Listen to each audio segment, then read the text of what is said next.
love you forever, forever.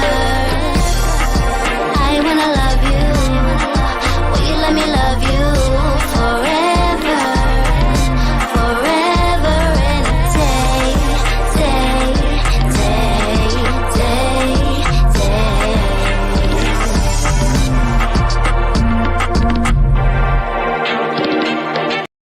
What up, y'all? Happy Thursday. Whew, I barely made it, y'all. What a day. What a day. What a day. Anyways, how y'all doing? You guys good? Anything exciting happening in your world over there? Because I got to tell you, woo, I'm lucky I'm right here, right now.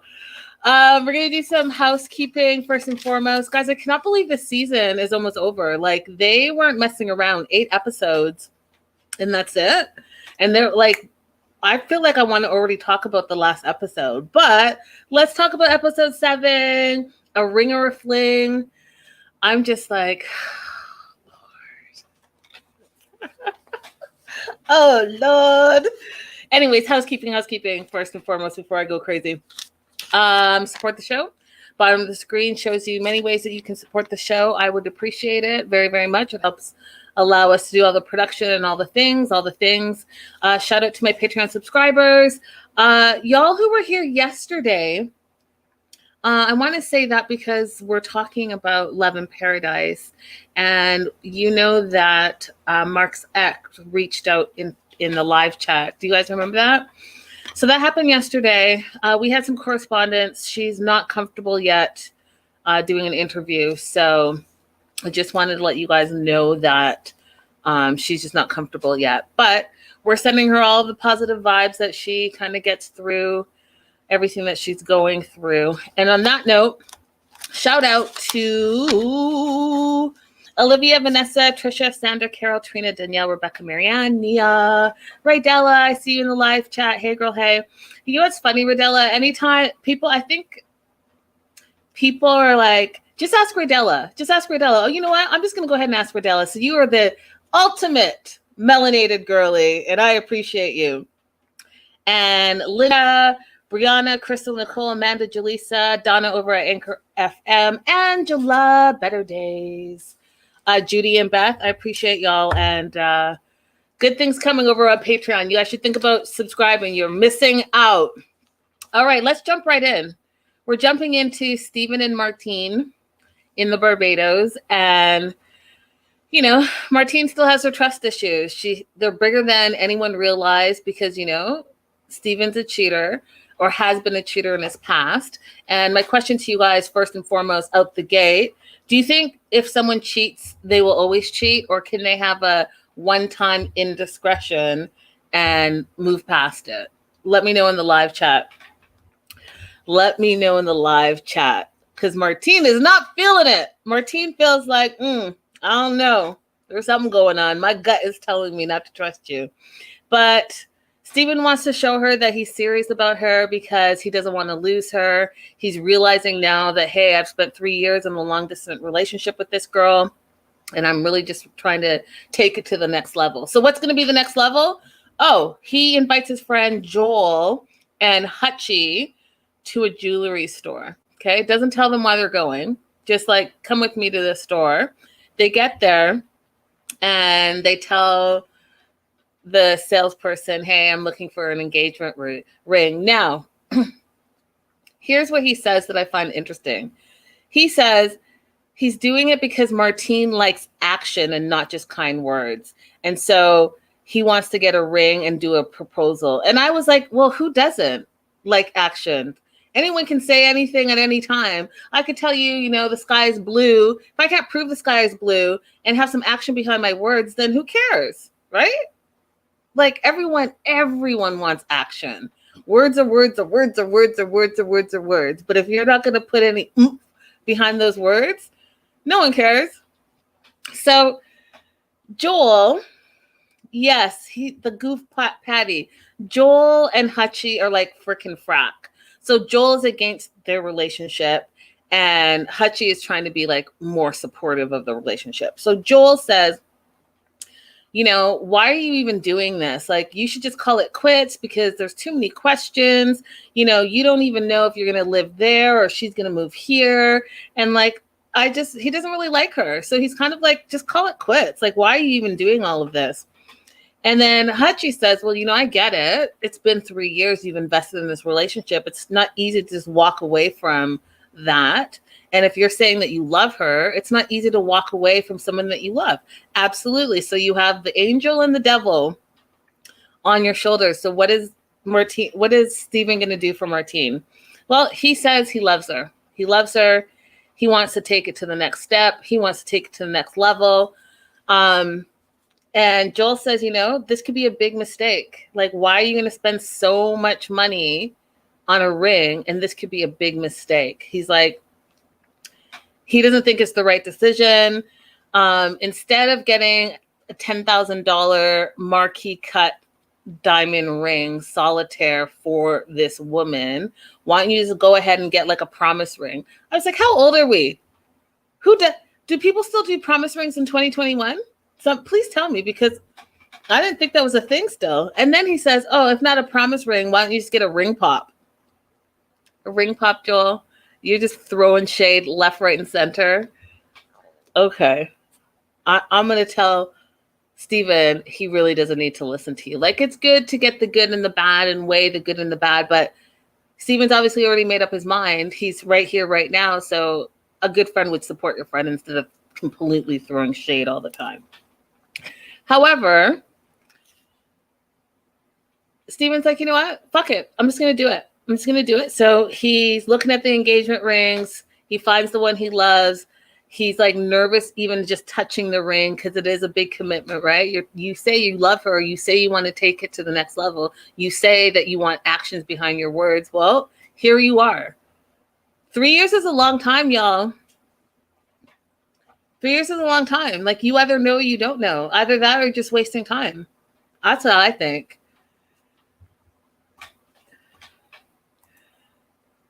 Crystal says, that friend really knows his Steven. I think he must know how ridiculous this is.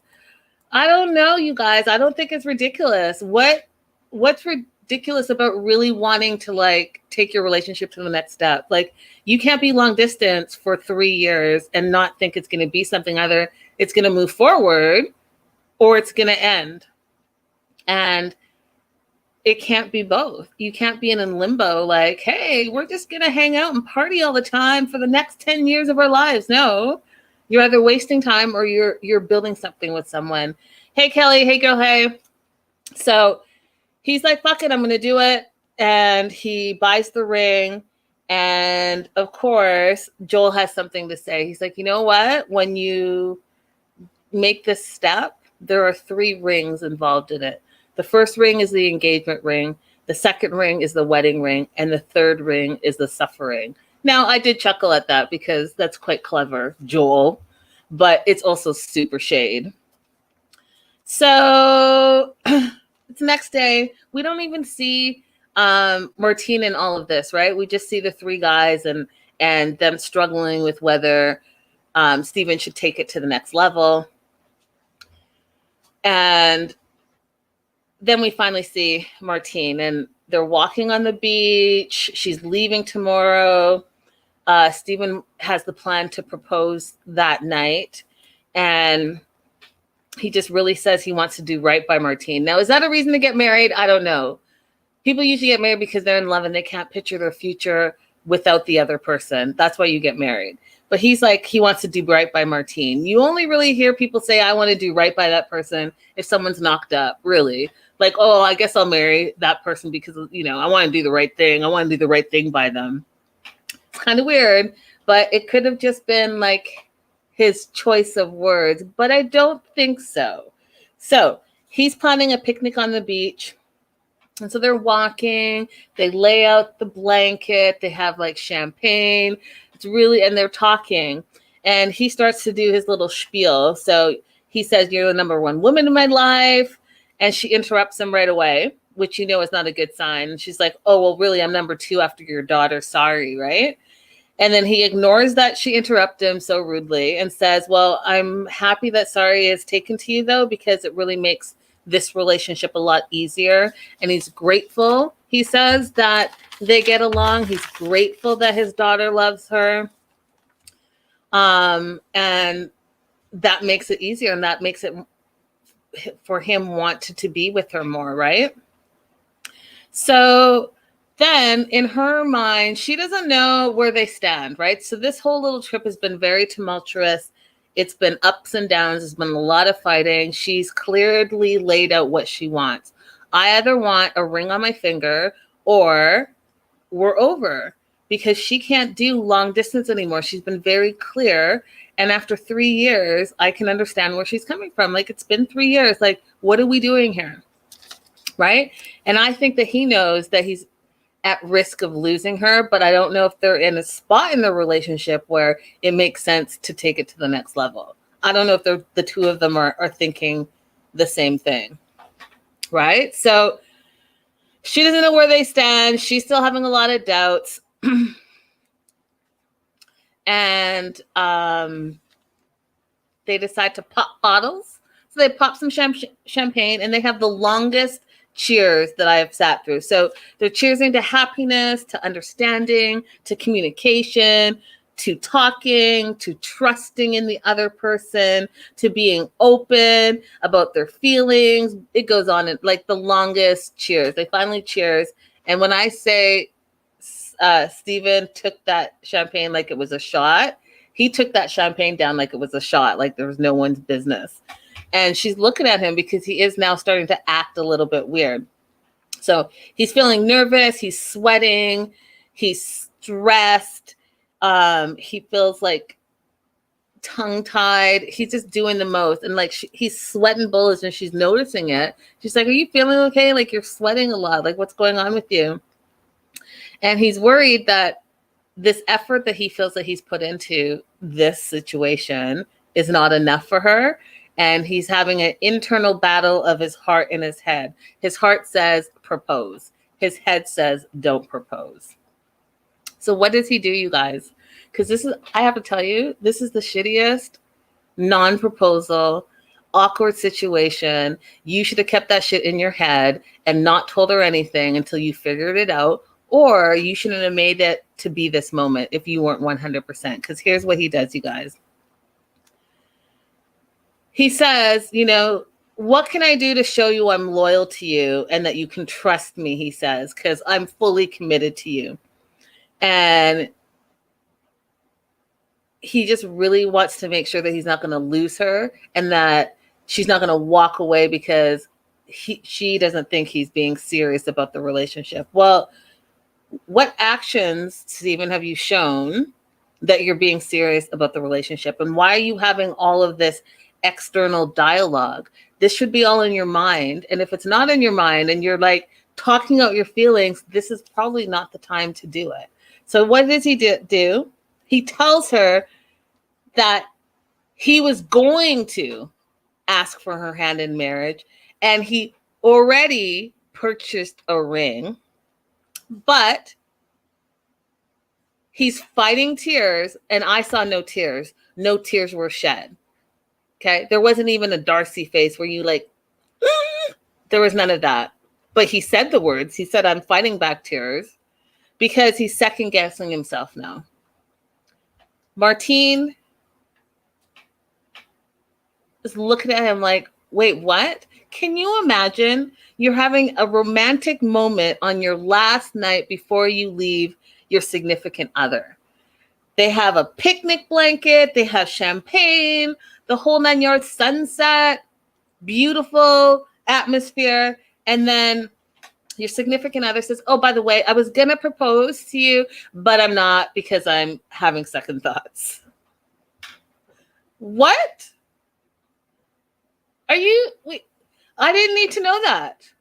This could have just been a romantic moment. You could have sent me on my way, and you could have risked whether you were going to be with me or not be with me. That would be on you. But now you fucked up, because now I'm going to have some attitude towards you, right? So because now that's the whole conversation. Why are you having second thoughts? Why did you say because I didn't really see the ring, right?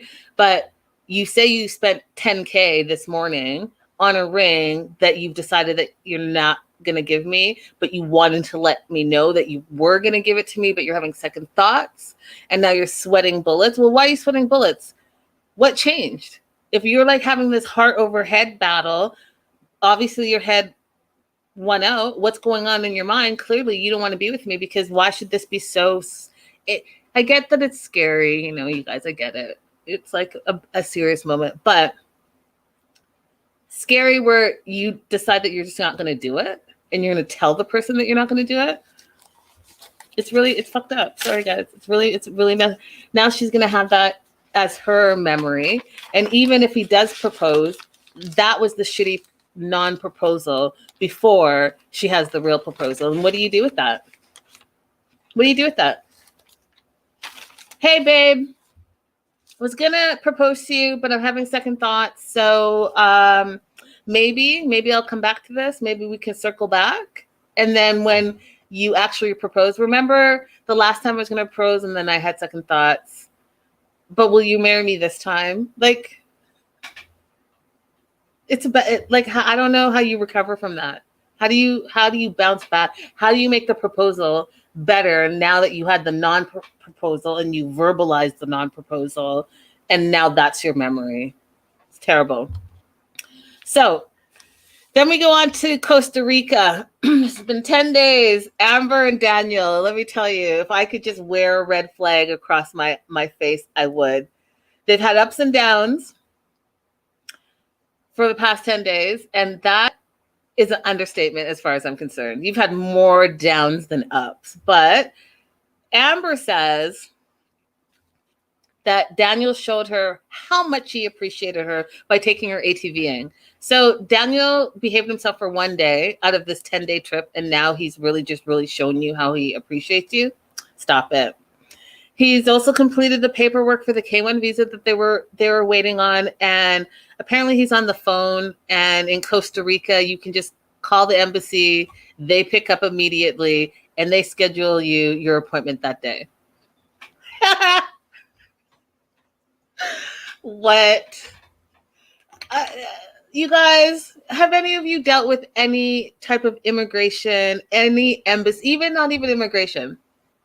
Traveling, have you dealt with any embassies? I'm just curious because I have, and that has never been my experience. So I cannot believe that he said 1-800 U.S. Embassy. Hello? Hi, yeah. I just finished my K1 paperwork this morning. I was wondering if you could just fit me in. Oh, you have 10:30 available? Yeah, I'll be there. I'll be right there. You're lucky if you get a pre-recorded press 1 for English, press 2 for Spanish, press 3 for Japanese, press 4. Like, you got to go through all the things, and you're lucky if you get something pre-recorded. You're definitely not going to be able to leave a message on a government line. But this dude woke up, finished his paperwork, bring. Oh, yeah. Oh, perfect. I'll be right there. Like, okay. See, even Lydia, hey girl, hey, said, yep, you sit and wait for a letter, but whatever.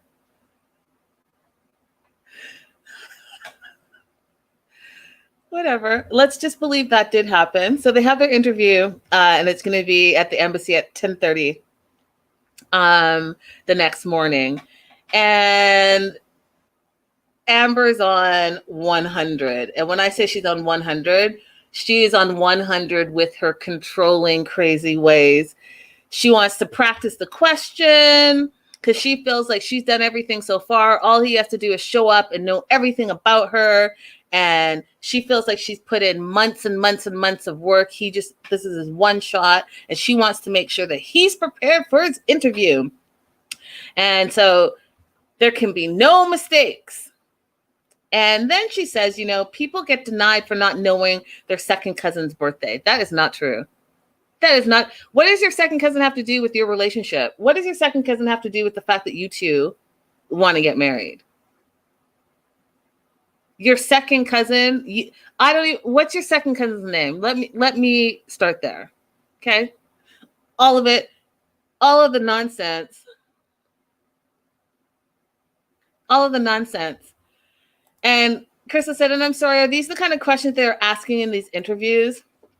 They're not asking what your second cousin's birthday is. They want to know, here's what they want. They want to know if you guys are indeed living together. And if you're not living together, who's paying the bills?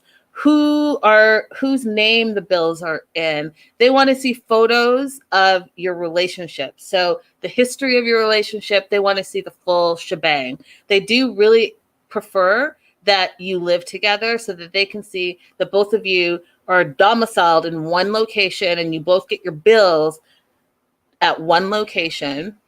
And then they want to see your history and they want to know what your love story was. What was your love story? Where did you guys meet? How long did you court? And if it's long distance, how many times have you gone to visit that person and they've come to visit you? They ask those type of questions. They ask like family questions like, when was she born? When was he born? Favorite color, those type of things.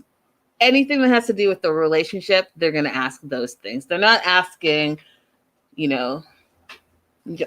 Uncle Tom an alcoholic?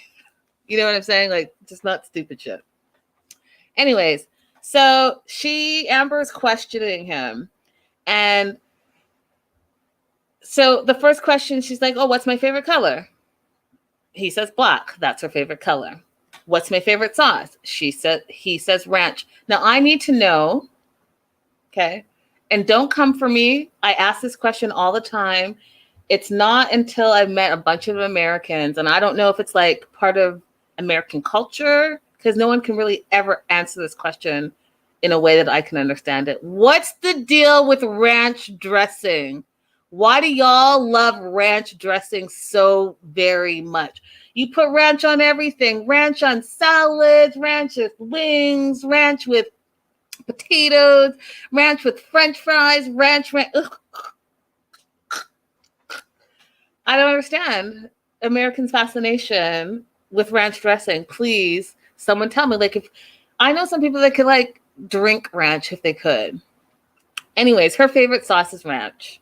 His favorite sauce is sweet Thai chili, which makes a little bit more sense to me. But I'm not hating. I am. I don't like ranch dressing. I think it's gross. But I do want to know why y'all love it so much so that I could really try to understand what the big deal is. Like, what's the big deal with ranch dressing?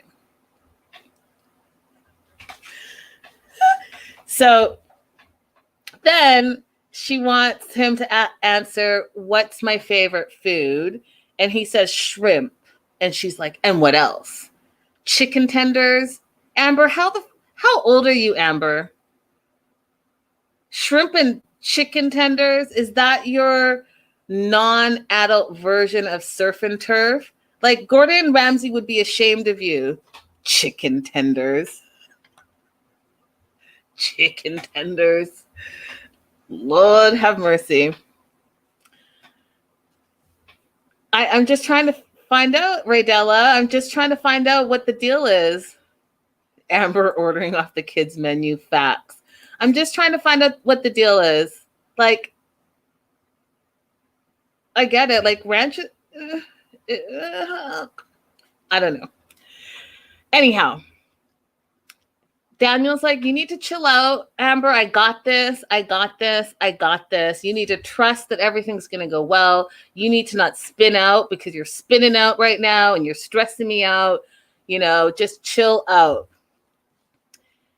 And Amber can't. She can't chill out because she says that if they get denied and have to start over, and over means if they start over, it means they have to create a new packet, they have to have a new interview, and there has to be a new check. And she just doesn't have it in her. She doesn't have it in her to go through it a second time. She has no fight left in her. And I was like, wait, what? So if he doesn't get approved for his K-1 visa this one time, you're peace out. I'm done. Like, I don't love you anymore. I don't want to marry you anymore. Because that to me is a red flag. If you think of John's story with, why can't I think of her name? John, their fairy tale story, Rachel. They've been fighting for 3 years for him to come from the UK to be with her in the United States, right? They're not giving up. But this girl is giving up just like that, like she's a one and done. That would be my question. If I was at immigration, I'd be like, so what happens if you don't get approved? Oh, well, we're done. Peace out. See, red flags. Please. Oh, what is she saying? Please do Amber's hysterical laugh. I haven't mastered her laugh yet. So I'll get back to you on that. I'll do it next week. So it's K1 visa day. Amber's nervous. She's micromanaging. She is being type A++ personality. She's got all the papers in front of her on the dining table. And we find out that she's made Daniel change 4 times like he's a child. Oh, what? You're wearing that? No. Can you change that? Oh, what? You're wearing that? No. Can you change that? Oh, I don't like that. That's not going to work for me. Can you change? And he did it. Then I remember he's 23. And I was going to say he's a grown-ass man, but Amber is clearly, running the show here. And I know that this fool right here, he's invested in his investment. And his investment is getting the green card so that he can go to America with his brother and his mother on Amber's dime, period. So, they get in the car. He's sleepy. He falls asleep in the car. She gets naggy, right? Because she wants to continue to test him on his knowledge of her and also remind him to not screw up, that he has to know everything about her. She wants to really just continue to quiz him and test him, but he's like sleeping.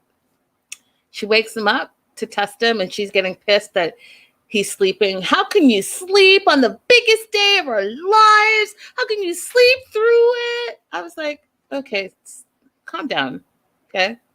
If he doesn't know you by now, this 20-minute car ride or whatever it is not going to change a damn thing, period. So you can settle down. All the time that you had, that's it. It's 20 minutes is not going to change the last year. So, woosah. So, Daniel gets mad. He's like, I don't like it when she treats me like I'm her kid. Well, y'all should have thought about that when you got together because you act like a kid, Daniel. When you decide that you're going to quit your job just because you don't want to work anymore and you want your long distance lover to pay all your bills and you allow her to pay all your bills. And oh, by the way, those bills that she pays also pays for your brother's bills. If you act like a child and not like a grown man, guess what? Your partner is going to treat you like the child you're acting like, period. So then she decides that she's going to ask him what size she wears. Now, when I say Amber got the biggest shock of her life, I always say this, don't ask questions that you don't really want to hear the answer to. Because if you don't really want to hear the answer and you're going to get your feelings hurt, then don't ask the question. So she asked him, what size shirt do I wear? And when I say, you guys, he did this, he looked over at her because he's tired too, right? So he's not smiling. He looks over her. He looks her up and down and turns to her and says, large. She freaks out. What? I'm not a large. I can't believe you said I'm a large. I'm a medium. Shouldn't asked him. Maybe you're a medium last year pre-pandemic. I think we're all a little less medium since the pandemic. So that was a rude awakening.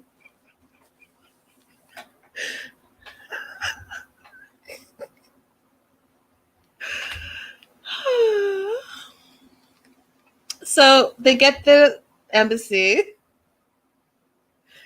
and she has the files in his bag. Now, in the beginning, I was confused because they get there, they pop out of the car, and then he just goes right into the embassy.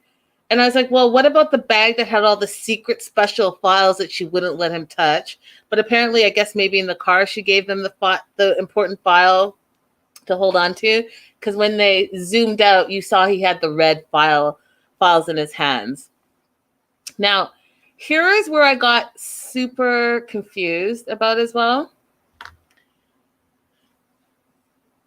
She's an American, and that's the U.S. Embassy. Why can't she even just go inside? Like, maybe you can't go into the interview with him, but I'm sure as an American, you can go inside the embassy.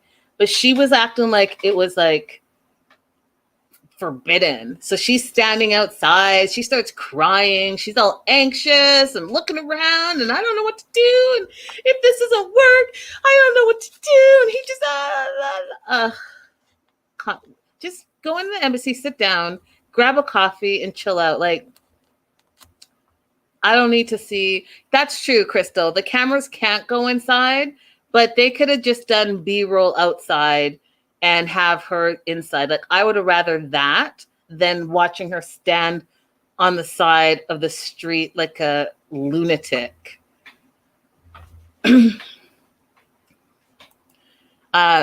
Lydia says COVID, maybe that could be it too. That could be it too.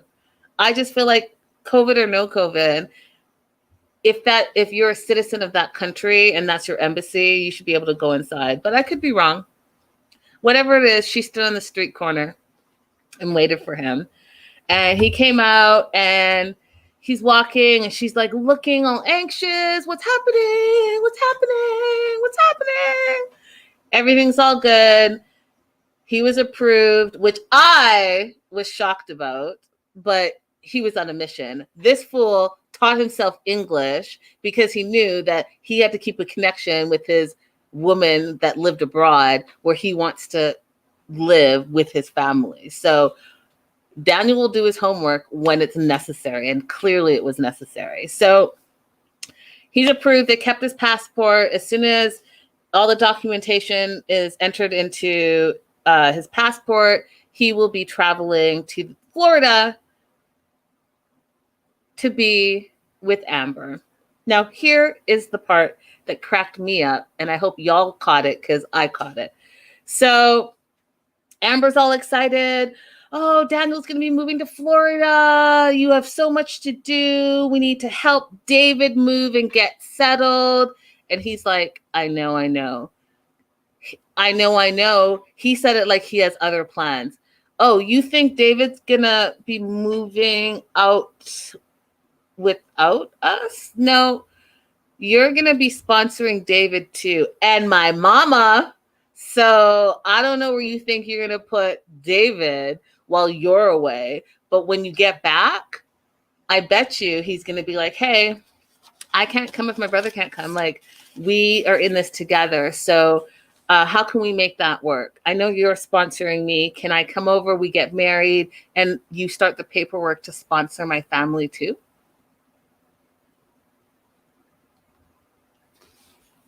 So that was that. Can't wait for next week. And then we have Kay and Mark, Panama. He's packing. He feels empty inside because, she has turned him down. The ultimatum was a no-go. But he's rethinking his plans. He's starting to see things differently. Are you, Mark? Are you seeing how selfish you've been being? Because that's shocking to me. So he's now willing to do whatever it takes to be with Kay, because Kay is the love of his life, and he wants to be with her by any means necessary. And he wishes he could stay longer because it sucks saying goodbye, and he's sad and she's sad, and he's just so upset that she's not coming with. Did you think on your little 10-day trip that you were going to come down to Panama on your 10-day trip, seeing a woman that you haven't seen in the last 10 years, and did you think she was going to pack up in those 10 days and go back with you to California? Because that's what you're making it seem like. You're sad that she's not coming with you.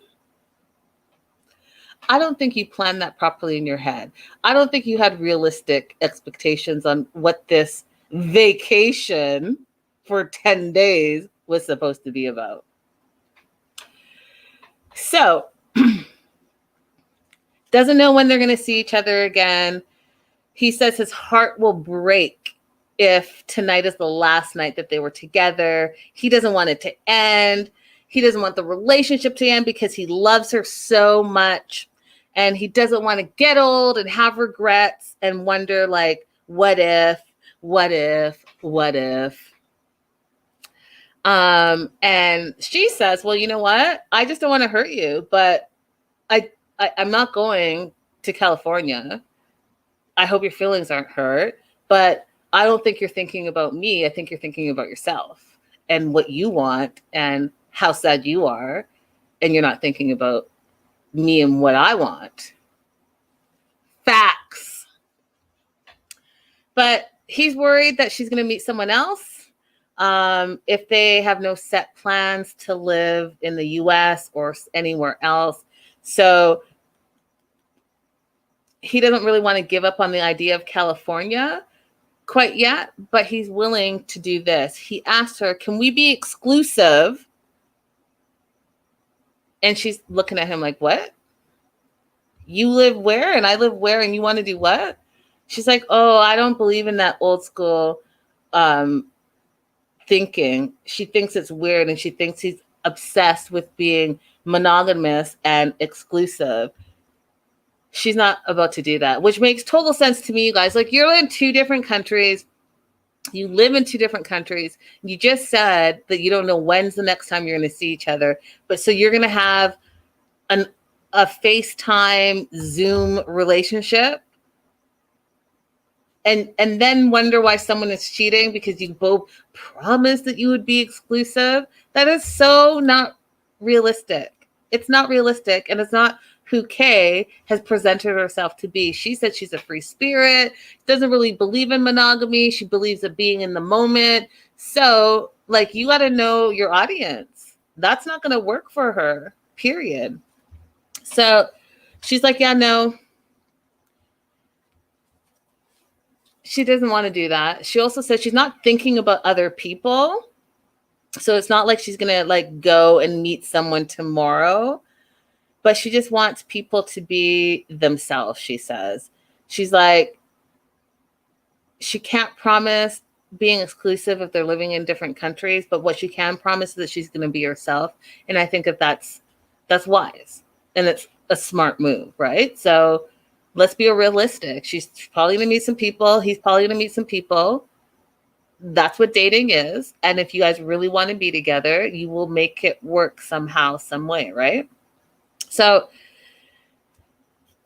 she's like, I'm not committing to any type of monogamy until it's the time for us to be together and work together in the same place.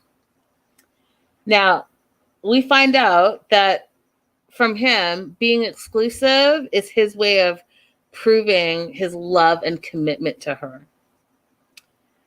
But he realizes that he needs to think beyond his own insecurities and fears. And that's the first time we've actually heard him say something that's not about himself. Right? So that's a big revelation to make, to realize that he has his own fears, he has his own insecurities that he was trying to project onto Kay, and he came to realize that. And he even said he has to learn how to accept an open, long-distance relationship, because he realizes that's the only way he's going to be able to hold on to her is if he is willing to be in this open, long-distance relationship. If he is not willing to do that and face his fears and insecurities, then this is not going to work. She's been saying the same thing over and over and over and over, and he's just not hearing her. But I think his fear of not ever talking to her is surpassing all of his other ultimatums, right? Because he knows that as soon as that he gets on the plane, she's going to be good. She's going to be like, let me go out and meet whoever and live my life and live in the moment. Meanwhile, he's going to be in his California apartment or house or wherever he lives, sulking and mad. So what is he going to do? He's going to be like, hey, I'm going to try to love you the way you want to be loved. Because he says how she wants to be loved is the most important to him. Well, you're going to have to learn that, because I don't know a person who goes from 100% like, I'm this type of person, this is the way I date. I date one person at a time, and I want to be in an exclusive monogamous relationship with them. I don't know how they go overnight to saying, hey, I'm cool with not being exclusive. I'm cool not with being monogamous, and I'm cool with just being open. I don't know how you switch your mindset like that overnight. So I feel like there might be a little bit of lip service going on here, but we'll see. He says he's fine that she didn't say yes to the US. He's happy that she said yes to him. So he's happy. And so he's going to go back. He's going to find a Spanish teacher. He's going to look at things different and really work on being together. I was like, did he bump his head? He's saying all the right things on the day before he's supposed to leave. He had an epiphany. He woke up and had an epiphany. Like, what happened? All the things, but I don't know if it's just lip service. We're going to find out on the season finale, like, what he's really talking about. He might be just saying all the things so they can continue to talk to her, but we'll see. And last and certainly not least, Sherlon and Aryanna. Disappointing day. We find out that Sherlon is COVID positive.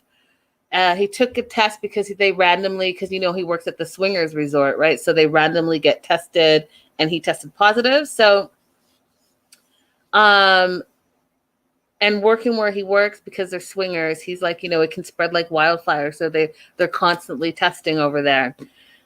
He thinks maybe it's a false positive because he has no symptoms, but to be safe, Ariana went back to the hotel to quarantine, and he is quarantining at his house. She tested negative, and I laughed. I shouldn't laugh, but I did laugh. She's negative because they don't do shit. Remember, they still haven't had sex, so they hadn't seen each other in 6 months. She spent the night, but I don't know, her feet hurt, she said, her tummy hurt, something hurt, so they had no sex. And they even said they did no fooling around. There was no sexual intercourse. So you guys that's why you didn't catch anything, because you guys were like in different places. Oh, Aftine. Hey girl, hey, hello from Japan. Wishy wishy. So then we also find out that the night before, when they didn't do anything that couples would normally do when they haven't seen each other in forever, they fought. And they fought about baby last names. They fought about like his role in the baby's life, all the same things that Ariana continues to talk nonsense about, that I'm so done with her, you guys. I'm so done with her unrealistic expectations of being a baby mama. Do you know what I mean? Like, you put yourself in this situation by having sex unprotected with someone you didn't know that lived in a foreign country while you were on vacation. And now you have all these high expectations for someone that you didn't know, you've known for 2 days, to pick up and leave his life and move to America to marry you. And you guys have only known each other for 2 days. You keep saying 17 days. And now, since you've been there for 10 days, we can say it's 27 days. So you haven't even known him for a month, but he's supposed to pick it all up and marry you. You guys don't even kiss. You guys don't even look like you like each other. You're not even romantic. And when you had the time and opportunity to be romantic, you chose not to. Stop playing with me. Stop playing with me. Ridiculous.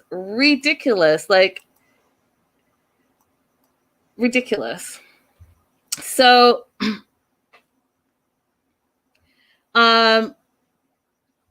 they're separate, and they thought they were going to have 5 days out of the 10 days that they were there to be together alone. And it didn't happen. So there was no anything. And she's quarantining at the hotel, and she's still complaining. Still complaining. She's like, I don't know when I'm going to see him next. And I thought we were going to be able to work through all the things we needed to work through and get his visa and have him come over and marry me. You thought you were going to do all of that in 10 days? All of that was going to be accomplished in 10 days? Okay. Okay. Now, you don't want to give your baby his last name because you feel like he's hardly done anything and you don't know if he's going to do anything in the future. You should have thought about that before you decided to have unprotected sex with a guy that you didn't know, and then you decided that you were going to have the baby anyways. Those are the things that you should have thought about before you decide that you are now. Like, I see her being the type of baby mama that uses her kid to punish the dad. So if the dad doesn't do what she wants, she's going to like not let the dad see the son. Like, I see her being that person. 100% not okay with that. You don't use your children as weapons against your significant others or the co-parent, whatever that person is, whoever you chose to have a baby with. You don't use the baby as a weapon to punish the other person. It's unnecessary and it's immature. And that's what I see her doing. And she even does it with this whole, even the baby last name thing. Oh, because I don't even know. And I sacrificed and I did that and you're not doing.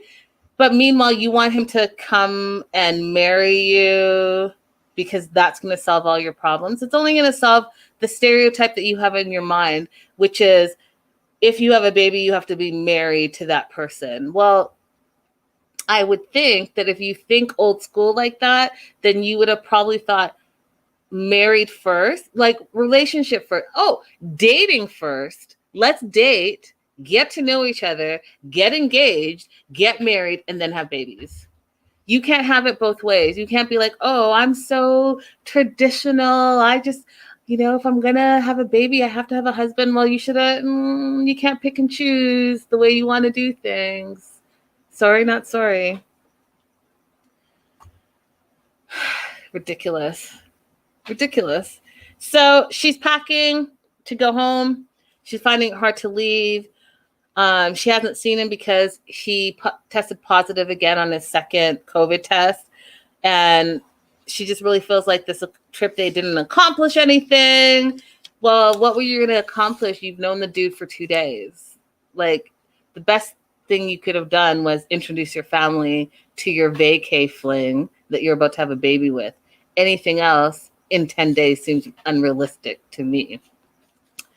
But she wants to say goodbye to him, doing a socially distant goodbye, wants to give him the benefit of the doubt that he's going to do better and stand up and be a good husband and father. I was like, what?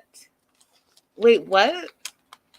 You want to give him the benefit of the doubt? You want to give your vacay babe the benefit of the doubt? He's only shown, and I have to tell you guys, how he's shown up is more than many men would do. I don't even care I don't even care if she was in the same city as her 2-night stand. He's representing and showing up more than a lot of men would do because he doesn't really have a relationship with her. This was like a hookup that this person got pregnant by. Anyways, the other thing that was like kind of weird to me is that, okay, so he's COVID positive. You guys are still filming him and in person, and yeah, you're socially distant, but like you have a whole production crew, and then you had the driver of the shuttle involved. Like, it was weird to me. Like, I don't know. So anyways, they're doing a socially distant filmed goodbye, and it sounded like a official, like, bye for now, bye forever from Sherlon's end. That's how it sounded like to me. And I wouldn't be surprised, you guys, if, dare I say it, that maybe he didn't even test positive the second time, but he was just sick of her shit and was like ready for her to just be gone. I mean, anything is possible, right? He didn't have to spend time with her, even though he's like now saying I love you, in your goodbyes. You don't love that girl, and she don't love you. But okay. Anyways, he's like, you're gonna be a good mom to our son.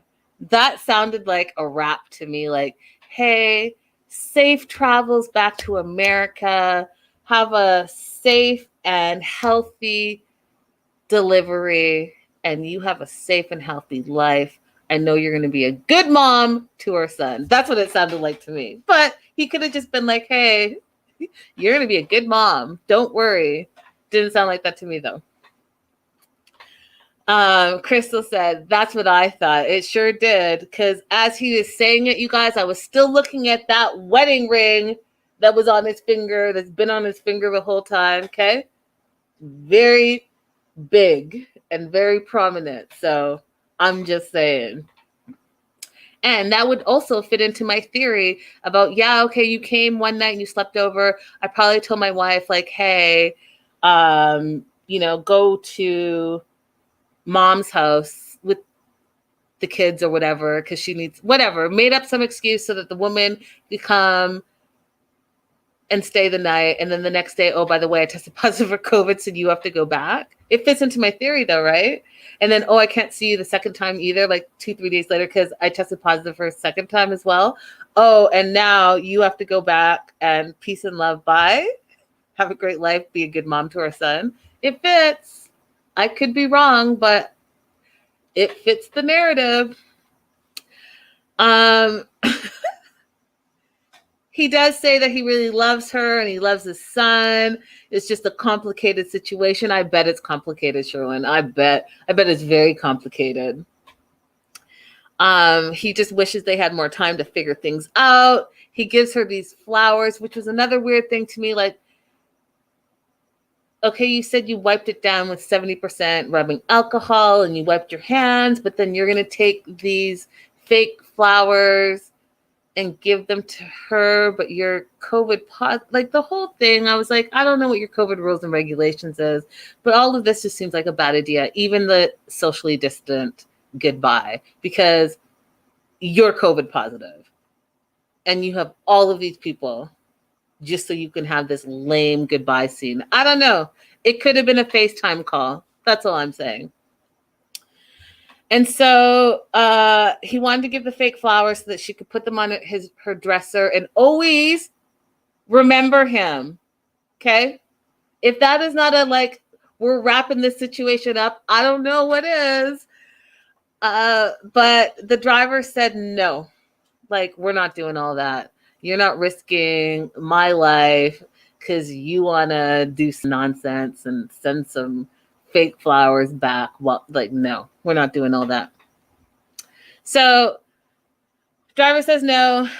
He says, love ya. She says, love you too. And he's like, who knew my life would be like this? I was having a baby with an American girl. He does say it's his first kid. So that was a bit shocking to me because I still think he's married with kids. But he does say it's his first. But could it be that it's his first baby with an American? Could be that too, right? Crystal says, that driver said, I'm not messing with y'all in COVID. You can take those flowers, ma'am. You can't take those flowers, ma'am. Yeah, no, thank you. So she's off. And we see in the preview of the finale, she's walking all sad and alone to the airport. And, my question was, what?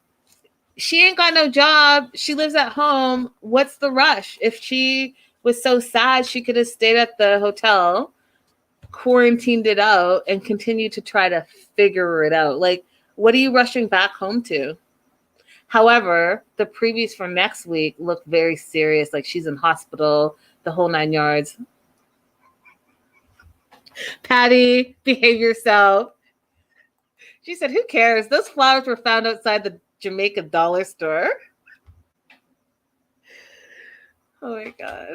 So funny. So next week, I can't wait. It's the season finale. They're going to really have to wrap up some of these stories quick. So dear TLC, I don't need a cliffhanger. I don't need to wonder. I've already put it, like, I'm going to need some serious answers season finale immediately, if not sooner. On that note, you guys, have a great rest of night. And I will see you guys all well, not all of you, my Patreon subscribers. I'll see you for news and gossip tomorrow. I may or may not do Life After Lockup tomorrow. I've already watched it, but it's late here now, and I have an early morning, so I may do it tomorrow. I may not, but I will keep you all posted. Bye for now.